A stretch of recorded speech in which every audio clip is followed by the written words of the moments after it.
दोनों सेनाएं जहां युद्ध करने के लिए एक दूसरे के सामने खड़ी थी, वहां उन दोनों सेनाओं में इतनी दूरी थी कि एक सेना दूसरी सेना पर बाण आदि मार सके। उन दोनों सेनाओं का मध्य भाग दो तरफ से मध्य था।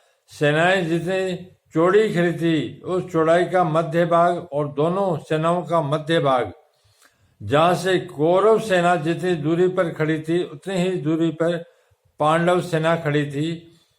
ऐसे मध्य भाग में रथ खड़ा करने के लिए अर्जुन भगवान से कहते हैं, जिससे दोनों सेनाओं को आसानी से देखा जा सके।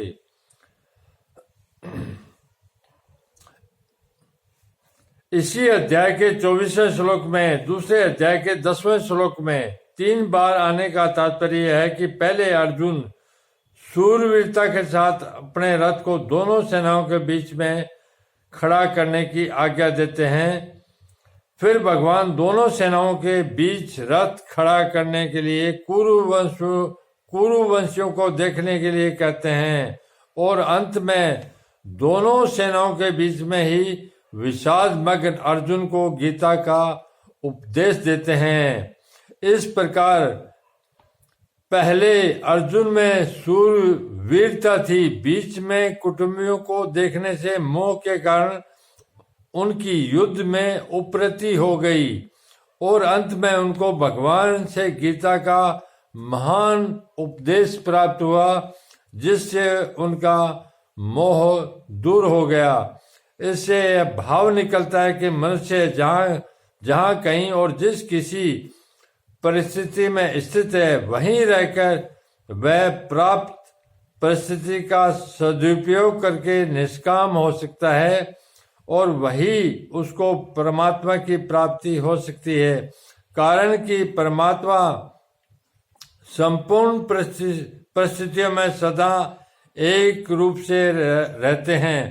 दोनों सेनाओं के बीच में रथ कब तक खड़ा करें, इस पर अर्जुन कहते हैं कि युद्ध की इच्छा लेकर कौरव सेना में आए हुए सेना सहित जितने भी राजा लोग खड़े हैं, उन सबको जब तक मैं देख न लूं, तब तक आप रथ को वहीं खड़ा रखिए। इस युद्ध के उद्योग में मुझे किन किन के साथ युद्ध करना है, उनमें कौन मेरे सामने समान बल वाले हैं, कौन मेरे से कम बल वाले हैं, और कौन मेरे से अधिक बल वाले हैं, उन सब को मैं जरा देख लूं।